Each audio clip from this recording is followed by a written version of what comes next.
이날 곧 안식 후 첫날 저녁 때에 제자들이 유대인들을 두려워하여 모인 곳의 문들을 닫았더니 예수께서 오사 가운데 서서 가라사대 너에게 평강이 있을지어다. 이 말씀을 하시고 손과 옆구리를 보이시니 제자들이 그를 보고 기뻐하더라. 예수께서 또 가라사대 너에게 평강이 있을지어다. 아버지께서 나를 보내신 것 같이 나도 너희를 보내노라. 이 말씀을 하시고 저희를 향하여 손을 내시며 가라사대 성령을 받으라. 너희가 내 죄든지 사하면 사하여질 것이요 내 죄든지 그대로 두면 그대로 있으리라 하시니라. 12 제자 중에 하나인 디두모라 하는 도마는 예수 오셨을 때에 함께 있지 아니하니라. 다른 제자들이 그에게 이르되 우리가 주를 보았노라 하니 도마가 가로되 내가 그 손에 못자국을 보며 내 손가락을 그 못자국에 넣으며 내 손을 그 옆구리에 넣어보지 않고는 믿지 아니하겠노라 하니라. 여드레를 지나서 제자들이 다시 집안에 있을 때에 도마도 함께 있고 문들이 닫혔는데 예수께서 오사 가운데 서서 가라사대 너희에게 평강이 있을지어다 하시고 도마에게 이르시되 내 손가락을 이리 내밀어 내 손을 보고 네 손을 내밀어 내 옆구리를 넣어보라. 그리하고 믿음 없는 자가 되지 말고 믿는 자가 되라. 도마가 대답하여 가로되 나의 주시여 나의 하나님이시니 예수께서 가라사대 너는 나를 본고도 믿느냐 보지 못하고 믿는 자들은 복되도다 하시니라. 아멘. 오늘은 이제 부활절입니다. 해마다 찾아오는 부활절인데 저는 이제 부활절마다 원래 레파토리가 거의 비슷했습니다. 빌라도에 그 재판한 것부터 있었는데 오늘 좀 새롭게 말씀을 좀 전하려고 하는데 오늘 이렇게 제목을 잡아봤어요. 부활의 증거와 소망 그리고 부활신앙이 무엇인가. 여러분 우리가 지금 예수님이 이제 부활하신 횟수로 따지면 여러분 몇 회일 것 같아요? 2025회다. 아닌 것 같은데 여러분 예수님 부활한 해가 몇 해일 것 같아요? 여러분 생신은 아니고 예수님의 생신은 아니고 부활하신 횟수를 따지 오늘이 몇 해일 것 같은 생각을 한번 해보셨어요? 저도 이제 처음 생각해 본 거예요. 몇 해일 것 같아요? 우리가 예수님이 이제 태어날 때 전하고 후하고 이 역사가 바뀌는 것을 볼 수가 있잖아요. 여러분 아시고 계시겠지만은 예수님이 태어나기 전에를 비포 크리스토 예수님이 나기 전이다. 그걸 이제 BC라고 그래. BC 비포 크리스토 BC 예수님이 태어난 후를 갖다가 아노 도민이라고 그러죠. 아노 도민이 그래요. AD BC하고 AD하고 그 기준점이 어디라고요? 예수님이 태어난 때를 기준으로 하는 거예요. 예수님이 태어난 때를 기준으로 하는 거예요. 그래서 비포 크리스토는 예수님 탄생 이전이다. 그런 뜻이 있어요. 예수님 탄생 이전이 BC요. BC. 예수님 탄생 이전. 그리고 이제 예수님의 탄생 후가 뭐라고요? AD. 아노 도민이라고 그래. 아노 도민이. 그래서 예수님이 태어난 그래서 이제 그리스도의 해라고 이렇게 말을 해요. 이게 예수님의 해죠. 예수님의 해. 이게 굉장히 좀 지시는 그냥 기원 후가 아니라 그냥 예수님의 해라니까. 예수님 해. 그러니까 예수님이 지금 태어난 지가 얼마 지났어요? 횟수로 따지면 얼마래요? 2025년 지난 거예요. 이제 있어요. 그러면 예수님이 부활하신 횟수로는 지금 몇 해가 될까? 그렇게 생각해 본 적 있어요? 예수님의 나이를 빼면 되지. 2025년 빼기 33년. 그러면 오늘이 이제 부활 몇 해가 중요한 건 아니지만 한번 생각해 본 거예요. 1992해다. 1992해. 1992에 우리가 부활절을 지금 맞이하고 있다는 것이죠. 그런데 여러분 우리가 예수를 믿을 때 여러분 성경에 정말로 이해하지 못할 일들이 많이 있어요.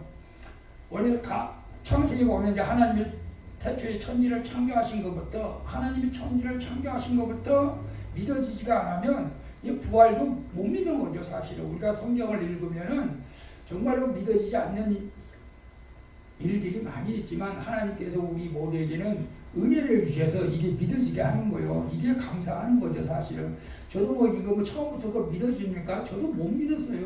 말도 안 돼. 저는 굉장히 계산적이고 계획적이고 이런 사람이지 그거 안 믿어진 사람이에요. 근데 하나님의 은혜로 이루니까 그게 믿어지는 거예요. 자, 오늘 이제 부활의 증거가 무엇이냐 이거. 여러분 부활이 그냥 믿어집니까? 부활이 믿어져요? 예수님 부활했다고 하니까 그래? 부활했어? 그런가 보다. 근데 그렇게 믿는 사람이 그렇게 많지가 않죠. 사실은. 근데 부활은 역사적인 증거가 있다는 것을 우리는 알아야 됩니다. 우리가 그 종교 참치자들이 있잖아요. 특별히 석가모니 같은 경우도 이제 예수님은 빈 무덤이라는 것을 우리가 성경을 통해서 너무나 잘 알고 있잖아요.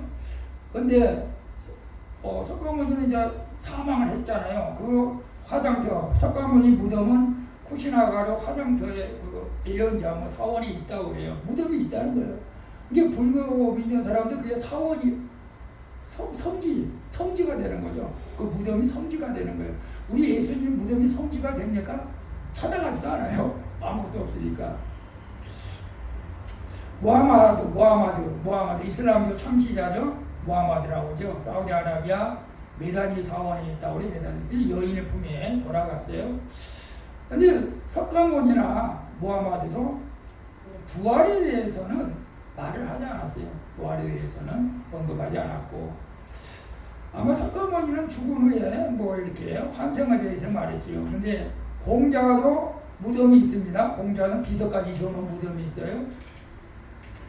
그래서 중국 산둥성 시푸의 공녀라고 해서 유교를 믿는 사람들 또 그것도 이제 성지라고 해가지고 이제 중국 가면 찾아가 보는 사람들도 있다고 그래요.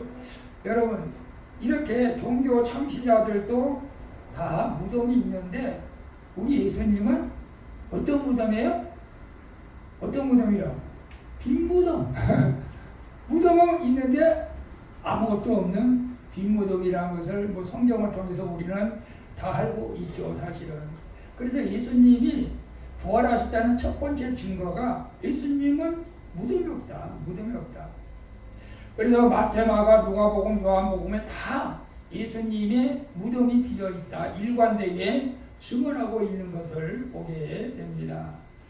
그러나 다른 종교 창시자들은 다 무덤이 있어요. 이것이 이제 차이점이고 이것이 부활의 증거인 줄로 믿습니다. 여러분 무덤이 있다면 지금도 부활하지 못했다는 거고 무덤이 없기 때문에 부활의 증거가 되는 것이고 두 번째 증거는 수위가 온전하게 놓여있다. 수위가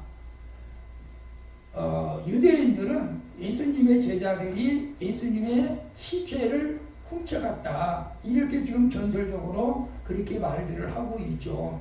예수님이 훔쳐가가지고 예수님이 부활했다. 그럼 예수님이 제자들이 예수님의 시체를 훔쳐갔다면 수의를 입은 채로 훔쳐갔겠지. 수의는 왜 이렇게 반듯하게 놓여있느냐.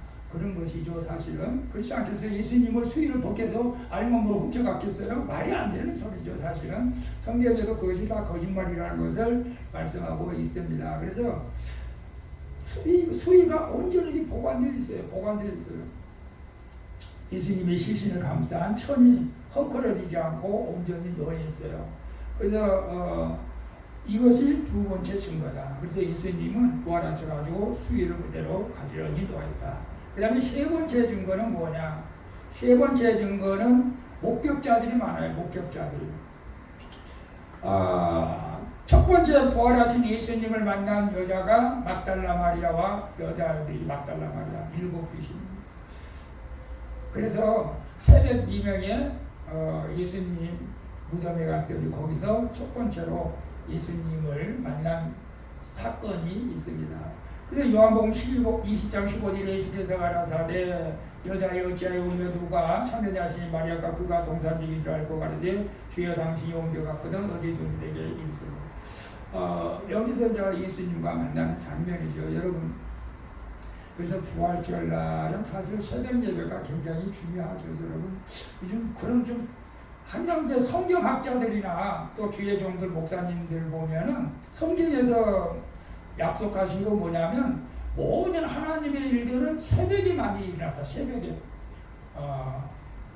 여리고가 함락되는 거, 예수님이 부활하는 사건들. 좀 만나와 미치와 주목도 새벽에, 우리 새벽에. 그래서 새벽에 여러분 예수님을 만나기가 가장 좋을 때인 줄로 믿습니다. 새벽에.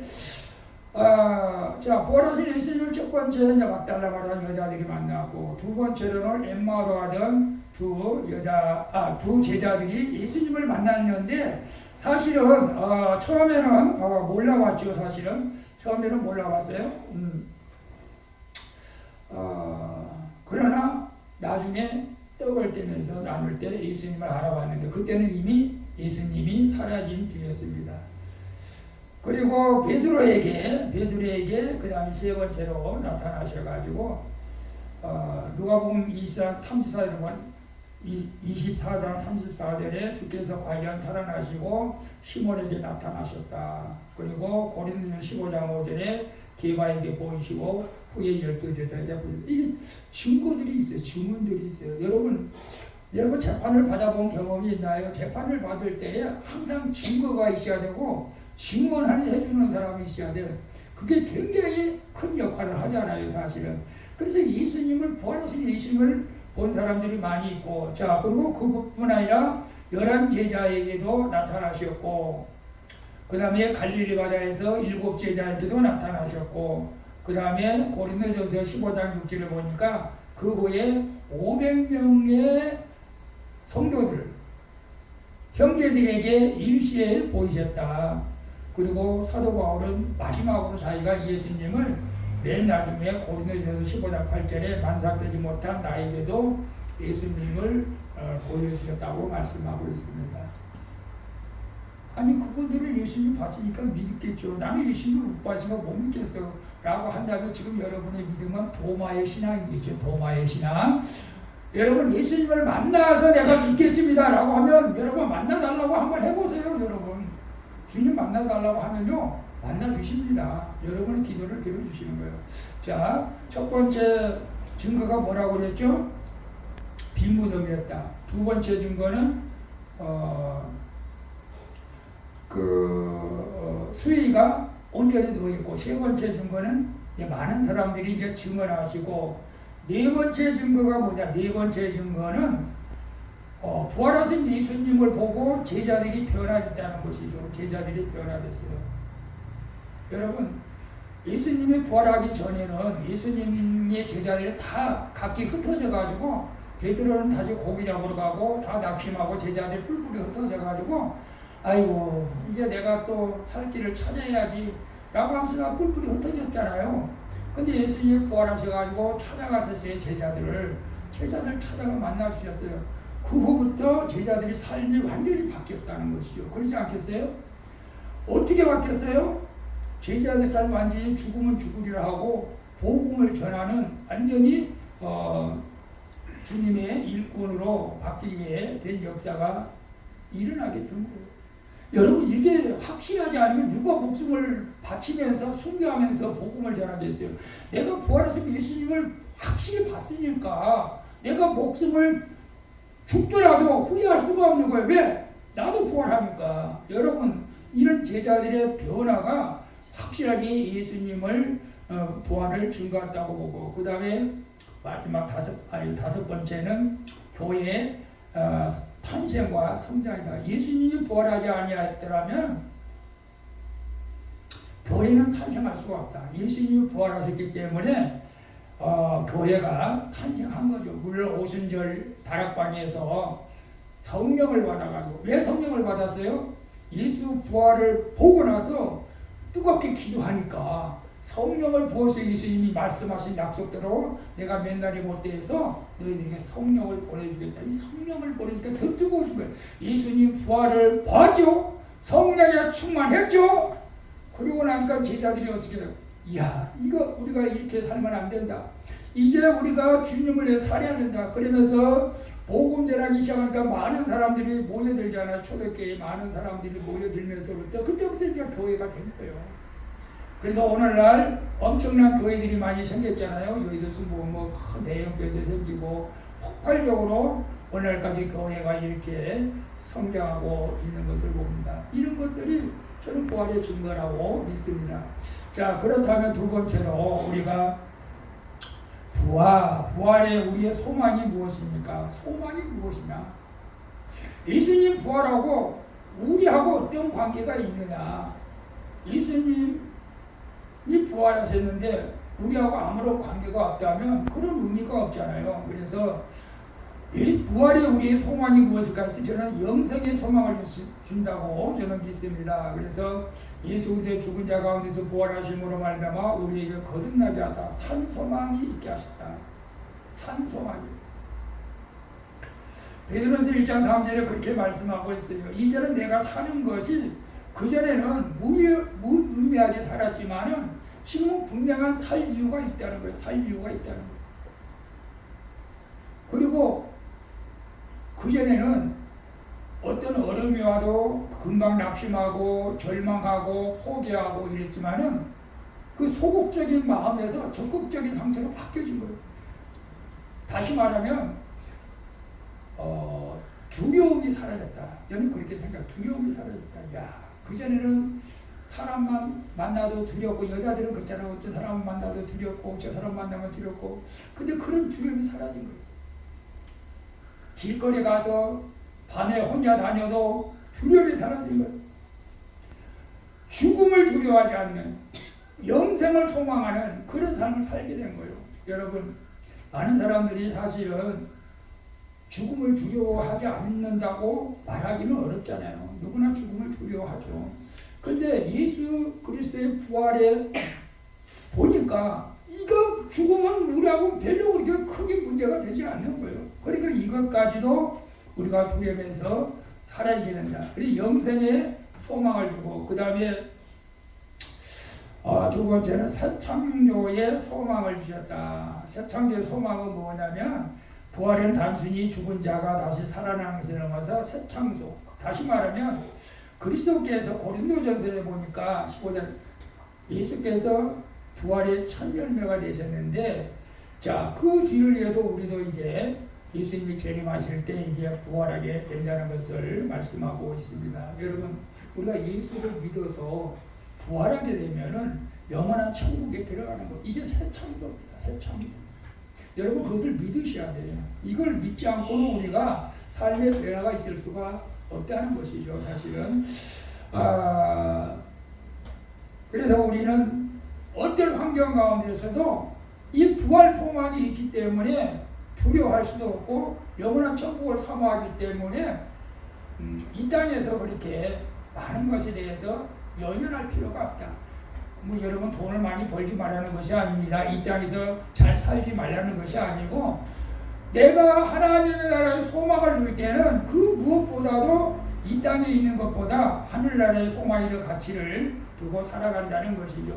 여러분 그런 창조의 소망이 우리에게 이 부활의 소망이라는 것을 믿으시길 바라고 그 다음에 세 번째는 현재적 소망을 갖게 한다. 로마서 6장 4절에 그러므로 우리가 그의 죽으심과 별세를 받음으로 그와 함께 장사되는 이런 아버지 영광을 말마 그리스도 죽은 자 가운데 살고같이 우리 또한 새 생명 가운데 행하게 하려. 고린도후서 7절 그런즉 누구든지 그리스도 안에 있으면 새적 피조물이다. 이전 것은 지나갔으니 보라 새 것이 되었다 라고 말씀하고 우리는 부활의 소망도 영원한 천국에 대한 소망도 있지만 이 땅에서 부활의 신앙을 가진 사람들은 완전히 삶이 변화된다는 거예요. 여러분 우리가 저도 마찬가지고 여러분도 부활 신앙을 가져야 됩니다. 제가 이제 금요일날 기도하면서 요즘 기도하면서 이제 우리가 예수님을 믿어가지고 모든 것이 다 바뀌면 좋겠죠. 환경이 다 바뀌고 나도 바뀌고 다 그렇게 소망하지 않습니까? 소망하지 않나요? 여러분 소망하지 않고 예수 믿으면 의미가 없어요. 그래서 제가 요즘은 계속 이제 기도하면서 주님이 저한테만 그러는 것 같아요. 막 교회 부흥도 해주셔야 되고 내가 하고 싶은 일도 많고 막 성령을 위해서 기도하는데 내가 지금까지 해놓은 것이 뭐가 있습니까? 이대로 이렇게 하다가 이거 주님 나라 가야 됩니까? 내가 예수님을 제대로 믿는 것입니까? 내가 예수님 믿어서 무슨 특별한 일을 했습니까? 교회를 세워서 부흥을 했습니까? 내가 뭘 했습니까? 막 이렇게 나 자신을 갖다 한탄하면서 기도를 하는데 주님께 야 이놈아 너 얼마 예수 믿어서 술 하나 끊은 것만 해도 잘한 것이야. 제가 이제 알코올 중독자 있잖아요. 알코올 중독자. 예수 믿어서 구원받고 너 술 하나 끊은 것만 해도 너는 인마 소리 먹고 하는 거 없어. 교회 부흥 그것은 이제 뭐 내 욕심이겠지만 여러분 그래서 예수 믿고 알코올 중독자가 그것도 끊는 것도 현재 소망을 가지 않고 니코틴 중독자, 담배 중독자, 도박 중독자, 폭력자 이런 사람들이 변화되는 거. 예수 믿으면 이러한 일들이 일어난다는 거. 그리스도 안에 있으면 누구든지 새로운 피조물이다. 보라색이다. 그러니까 예수 믿어 이러한 일들이 일어나기 때문에 우리가 현재적 소망을 갖게 한다는 거예요. 현재적 소망. 여러분 우리가 부활한 예수를 믿으면 반드시 그러한 일들이 일어나게 되는 줄로 믿습니다. 그러면 나는 안 변해. 여러분 스스로 한번 생각해 보세요. 여러분 변하기 싫어하기 때문에 스스로 안 변할 수도 있어요. 나는 이대로 좋아. 나는 절대 안 변할 거야. 이 고정관념, 제가 고정관념이 엄청 셉니다. 제가 고정관념이 엄청 세요. 그래서 내 스스로가 안 변하려고 해요. 나는 지금 내가 큐티 여러분 들어보셨나요? 제가 과거에는 하나님의 음성 듣기를 두려워했어요. 왜 두려웠냐고요? 내가 원하지 않는 일을 하나님이 시키실까봐 하나님 음성 안 듣겠습니다. 제가 원하는 대로 하고 살겠습니다. 그랬잖아요. 큐티에다가. 근데 지금은 이제 하나님 말씀하십시오. 하나님께서 내가 못하는 걸 시키겠습니까? 마냥 그때는 그랬어요. 사실은. 그래서 우리가 하나님 내가 부활한 예수를 믿는데 내가 좀 변화돼야 되지 않겠습니까? 변화돼야 되지 않겠습니까? 그 전에 내가 게을렸습니다. 그 전에 내가 조금 나쁜 비판하고 나쁜 말을 많이 하고 화내고 그랬습니다. 좀 내가 변화지는 거예요. 이게 현재적 소망을 갖게 된다는 것입니다. 자, 그러면 부활신앙의 의미가 무엇일까요? 부활신앙, 이게 중요합니다. 우리가 부활신앙의 의미.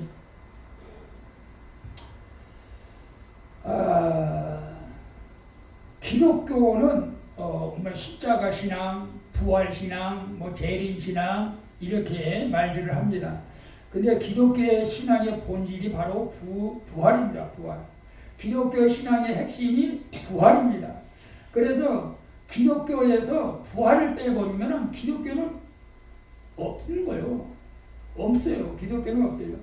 그래서 고린도전서 15장 14절 보면 그리스도께서 다시 살아나지 못하였으면 우리가 전파하는 것도 헛것이고 너희 믿음도 헛것이다. 부활이 없으면 다 헛것이고 우리는 세상에서 가장 불쌍한 사람이다. 불쌍한 사람이죠.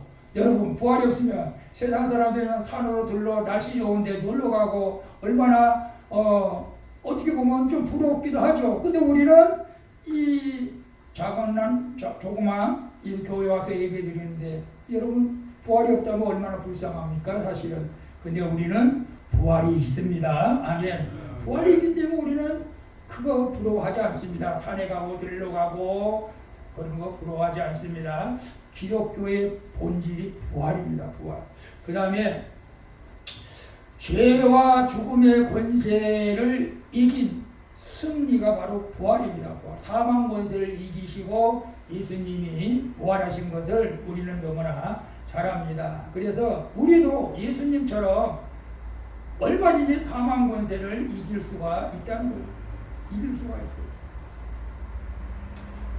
그래서 우리는 과거의 저주에서 이제 하나님의 축복으로 우리의 모든 삶이 변화된 줄로 믿습니다. 그 다음에 세 가지 차원의 분할 신앙이 있다고 말하는데 그게 뭐냐면은 역사적 부활을 믿는 신앙이죠. 2000년 전 예수님께서 십자가에 죽으시고 3일 만에 부활하셨다는 것을 우리가 역사적으로 믿어지는 거예요. 믿어야 됩니다. 그리고 영적 그 부활을 경험하는 신앙을 가져야 돼요.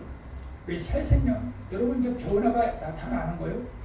첫 번째는 역사적 부활 사건을 믿는 거고, 내 영적 부활을 믿음으로 내 삶의 변화가 일어나는 것이고, 마지막 때는 종말론적 신앙이죠. 예수님 재림하실 때 나도 부활한다.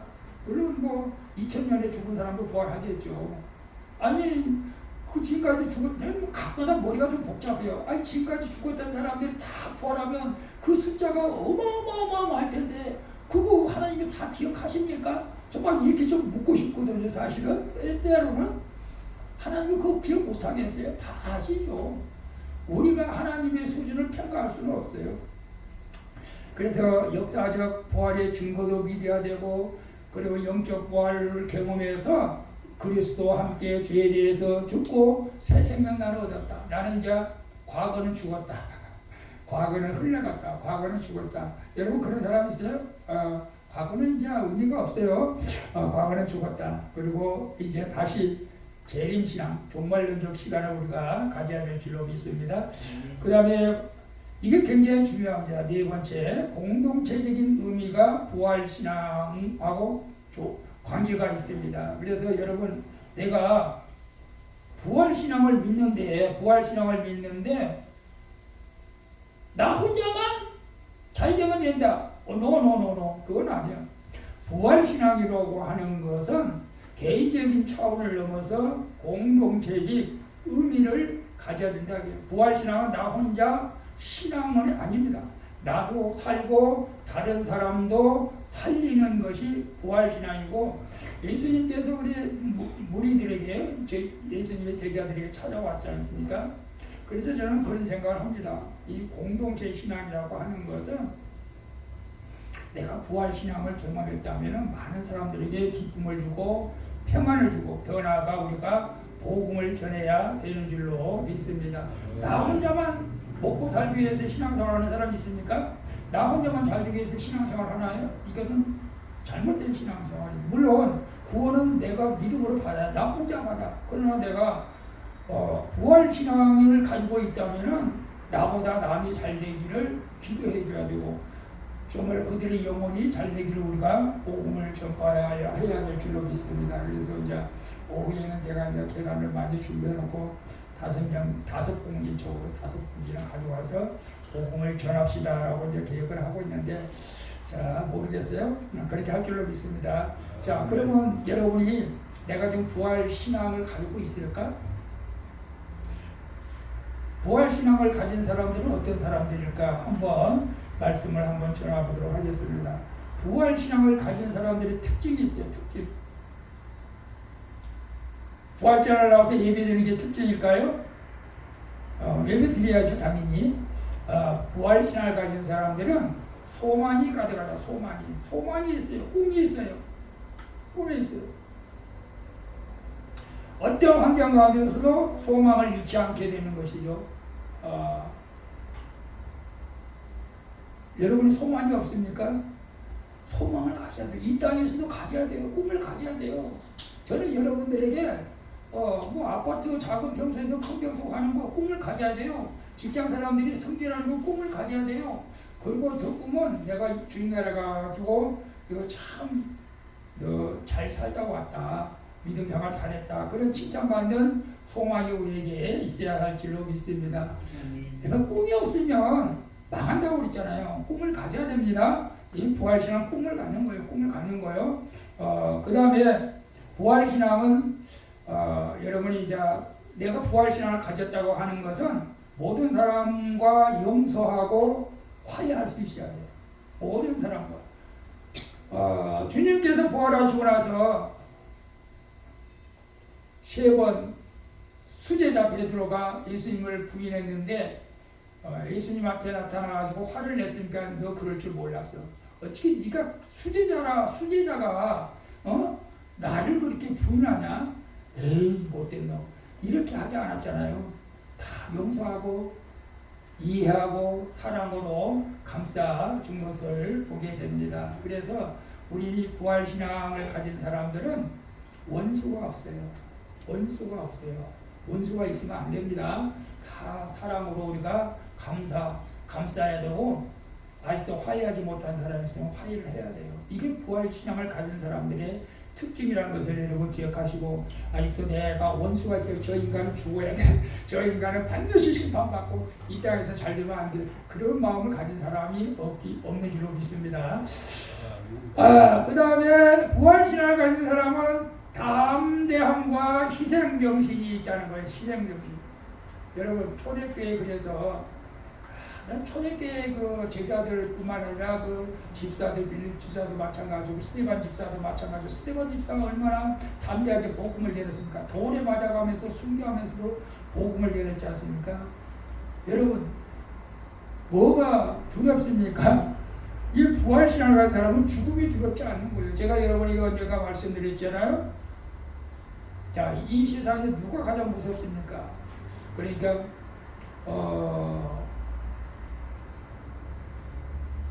불이 나면은 소방수를 부른다. 불이 나면 그래서 119는 불꽃은 소방수는 모든 것을 끄기 때문에 소방수가 무섭다.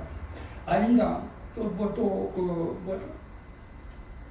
술 취한 사람이 무섭다. 술 취한 사람. 너 죽고 나 죽자. 아마 그렇게 담배니까 술 취한 사람이 무섭다. 그런 사람도 있어요. 근데 어떤 사람은 그런 말을 했다고 그래요. 예수 믿는 사람이 무섭더라. 예수 믿는 사람.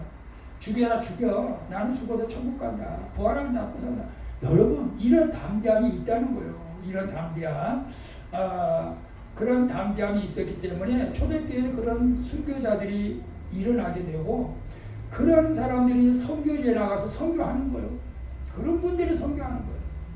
저는 선교사 자격이 좀 부족한 것 같아요. 그런 담대하게 좀, 그러나 하나님께 가라하면 그렇게 하지. 선교지에 나가면요 목숨 걸고 해야 되는 거예요. 사실 우리 권병규 목사님 선교사로 활동 많이 했지만, 그런 데는 정말 목숨 걸고 하면 또 하나님께서 지켜주세요. 또 하나님께서. 그래서 담대함이 생기는 거예요. 담대함이 생기고 희생정신이 생겨요. 희생정신. 이게 부활신앙을 가진 사람들의 특징이고, 마지막으로 삶이 순결하다. 삶이 순결하다.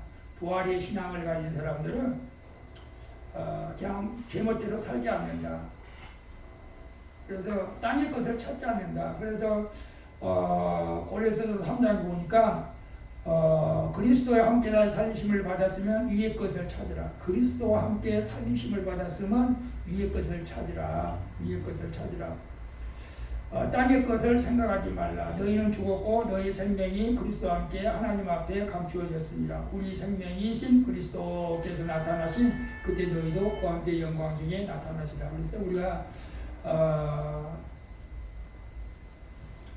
갑자기 또 생각이 네이비 7장 45절에 성경 말씀들도 안 쓰는데, 나는 너희 하나님이 되려고 너희를 애굽 땅에서 부르는 여호와라. 내가 거룩하니까 너희도 거룩하라. 이렇게 말씀하고 있잖아요. 그래서 우리가 제멋대로 살지 않는다. 그래도 최대한 내가 여러분 다 똑같지는 않아요. 뭐 어떤 순결한 삶이 어떤 이렇게 기준이 딱 되어 있는 건 아니고, 내가 조금이라도 열심히 노력해서 순결한 삶을 살려고 할 때 하나님께서는 그 모든 것을 아시는 것이죠. 자, 그래서 이 부활신앙을 가진 사람들의 특징이 뭐라고요? 소망이 가득하고 용서하고 담대하고 희생정신이 있고 삶이 순결한 삶을 사람들이 부활신앙을 가진 사람의 특징이다. 여러분 그런 특징이 있습니까? 있는 줄로 믿습니다. 자, 마지막인가 또인가? 부활신앙을 가지려면 우리가 어떻게 해야 되나요? 부활신앙을 가지려면 당연히 우리가 예수님의 부활을 믿어야죠. 예수님의 부활을 믿지 않고는 부활신앙을 가질 수가 없죠. 그래서 로마서 10장으로 네가 만일 네 입으로 예수를 주로 시인하면 또 하나님께서 그를 죽은 자 가운데 살리신 것을 내 마음이 믿으면 구원한다. 우리가 시에 그냥 부활 못 믿겠어. 이거 그 부정적인 생각하지 마시고, 그래 그럴 수도 있겠다. 내가 부활 믿어. 내가 예수님 부활을 믿어. 여러분 내가 입으로 믿는다고 고백하고 난 도저히 못 믿겠어라고 차원이 달라요. 왜 차원이 다르냐? 민수기 14장 29절에 그들에게 이르기를 여호와의 말씀에 나의 삶을 가르쳐 명시하노라. 너희 말이 내 귀에 들린 대로 내가 너희에게 해간다. 나는 이 말씀으로 우리가 말을 잘해야 길로 믿습니다. 그냥 믿는다고 고백해요. 입으로 신해서 우리가 구원을 받는다. 그 다음에 여러분 말씀 묵상과 기도는 우리가 쉬지 않고 계속 해야 될 숙제입니다. 그래서 제가 매일 PT를 하면서 저는 PT 하면서 회개도 많이 해요. 회개도 많이 하죠 사실은.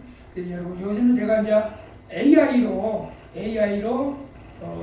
문장을 만들어 가지고 이제 보내드리는 거예요. 그게 AI로 만든 거예요. 목소리는 물론 제 목소리로 하지만은 그 전에는 제 목소리로 해가지고 보통 PT가 15분에서 막 20분까지 막 이렇게 길었어요. 근데 AI로 하니까 요즘 뭐 5분, 6분 그 정도로 다 끝나요. 그러니까 한번 여러분 꼭 매일 한번 들어보시고 여러분 믿음을 제가 그래서 이제 말씀의 거울로 내 신앙 점검하기 이렇게 이제 바꿨어요. 말씀의 거울로 내 신앙을 한번 점검해보자. 오늘 이 말씀에 지금 나와 어떻게 차이가 있고 뭐가 문제인가를 점검하는 거예요. 이런 꼭 한번 여러분 말씀을 들어보시고 그 다음에 회개와 회복을 해야 된다. 부활 신앙하려면 첫째는 회개죠. 그래서 베드로 요한일 사도들 먼저 회개하라. 그리고 죄사함을 받으라. 그러면 성령을 선물로 내게 주신다. 근데 회개가 굉장히 중요합니다. 기독교에서 내가 회개할 때 회복의 역사가 일어나게 될 줄로 믿습니다. 그리고 우리가 보안신앙을 또 공동체와 함께하는 것 또 나오죠. 이 공동체는 굉장히 중요합니다. 같은 믿음을 가진 교회 공동체와 교제는 부활신앙을 강화하고 성장을 시키는 중요한 요소다. 그래서 저는 교회 안에서 좀 혼자 외롭게 신앙생활해서는 안 됩니다. 그래서 우리가 식사도 하고 애찬을 나누고 다 그 이유가 있어요. 그게 다. 그래서 부활신앙을 가지려면 혼자 왔다 혼자 가지 마시고 꼭 식사하시고 대화하시고 나눠야 됩니다. 나눠야 돼. 그리고 모여야 돼. 여러분 히브리서 10장 25절에 보면 마지막 때 모이기를 피하는 어떤 사람들과 같이 하지 말고 모이기에 힘쓰라. 그날이 가까울수록 더 모이기에 힘쓰라. 주님이 언제 오실지 모르지만 우리가 모이기에 더 힘써야 될 줄로 믿습니다. 마지막으로 많은 또 길어지네. 부활신앙이 우리 삶에 미치는 영향이 있을까요? 예, 있습니다. 삶의 목적이 분명히 변화됩니다. 이게 부활신앙을 가진 사람 분명히 목적이 달라집니다. 부활신앙을 가지니까 어떤 사람은 선교사로 가고 나는 목사가 되겠습니다. 나는 뭐가 이 삶의 변화가 일어나는 거예요. 그 다음에 고난 속에서도 기뻐할 수가 있어요. 부활신앙은 고난 속에서도 기뻐합니다. 여러분 고난 가운데 있습니까? 우리는 과거에 비하면은 지금은 뭐 이렇게 고난이라고 말할 수 있는 그런 환경이 별로 없어요. 사실은 과거는 정말 힘들고 어려웠잖아요. 지금은 뭐 그때 비하면 우리는 지금 60대, 70대 그 정도로 과거에 비하면 지금은 천국 같은 생각이 들지 않겠어요? 사실은 지금은 이제 젊은 사람들은 지금 힘들다고 하지만은 60대 넘은 사람들은 과거에 비하면 보릿고개를 생각하면은 지금의 천국과도 같은 거예요. 사실은. 우리가 언제 이렇게 마음껏 먹었습니까? 실컷 먹고 여행 다니고 그때는 먹을 것도 없어서 치꼬리 캐먹고 나물 캐먹고 밀가물 까불어 먹고 있는 우리가 먹는 것이 너무 풍족하고 의료보험 혜택 잘 되고 얼마나 천국 같습니까? 근데 이제 젊은 분들은 그런 시대를 못 살았기 때문에 불평할 수도 있어요. 그러나 부활신앙을 가진 사람들은 고난 속에서도 기쁨을 누리게 된다는 것이고 그 다음에 부활신앙을 가진 사람은 이웃사랑과 봉사를 하게 된다. 그리고 우리가 봉사할 수 있으면 봉사하고 이웃사랑하고 그 다음에 이게 굉장히 중요합니다. 마지막에 죽음에 대한 두려움을 극복하게 되는 줄로 믿습니다. 우리 이제 적극적으로 또 마지막으로 이제 부활신앙을 가진 사람은 복음을 전하게 된다. 라는 것을 기억하시고 오늘 본문에 대해서는 아무 설명도 없었네. 본문만 읽어놓고 우리 본문 같이 한번 읽고 마칠게요. 같이 읽겠습니다. 12 제자 중에 도마는 예수님이 오셨을 때에 함께 있지 아니하니라. 다른 제자들이 그에게 이르되 우리가 주를 보았노라 하니 도마가 가로되 내가 그 손의 못자국을 보며 내 손가락을 그 못자국에 넣으며 내 손을 그 옆구리에 넣어 보지 않고는 믿지 아니하겠노라 하라. 며칠이 지나서 제자들이 다시 집안에 있을 때에 도마가 함께 있고 문들을 여셨는데 예수께서 오사 가운데 있어서 가라사대 너에게 평강이 있을지어다. 도마에게 이르시되 네 손가락을 입에 내밀어 내 손을 보고 네 손을 내밀어 내 옆구리를 넣어보라. 그리하고 믿음 없는 자가 되지 말고 믿는 자가 되라.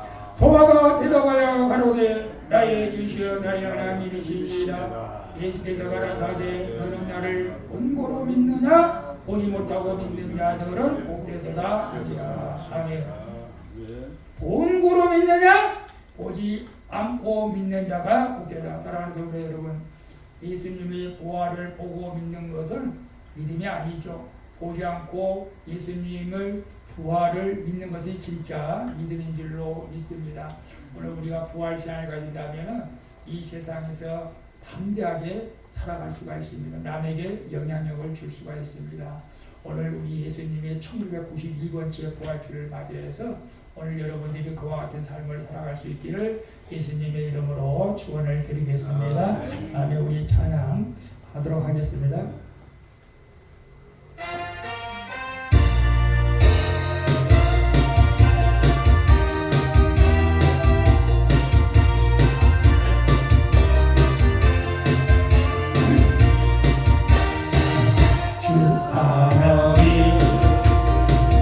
독생자 예수 나를 위하여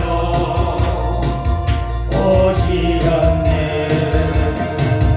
내 모든 죄 다 사시고 구름에서 부활하신 나의 구세주 살아계신 주 나의 참된 소망 걱정 근심 전혀 없네. 사랑의 너를 갈 길은 너하니 내 모든 삶의 예쁨을 충만하니 주 안에서 거듭난 생명 도우시는 주의 사랑 참 기쁨과 확신 가지고 예수님의 보증을 믿으며 살려야 하는 살아계신 주 나의 참된 소망 걱정 근심 전혀 없네. 사랑의 주를 갈 길은 노하리 내 모든 삶의 기쁨을 충만하네. 그 언젠가 주의 택하니 주를 위해 싸우리라. 승리의 길 멀고 외로 주께서 나의 앞을 지켜주시네. 살아계신 주 나의 참된 소망 걱정 근심 전혀 없네. 사랑의 주를 갈 길은 너하니 내 모든 삶의 기쁨을 충만하니. 아버지 하나님 감사합니다. 사망 권세를 이기시고 부활하신 주님을 찬양합니다. 주님의 부활이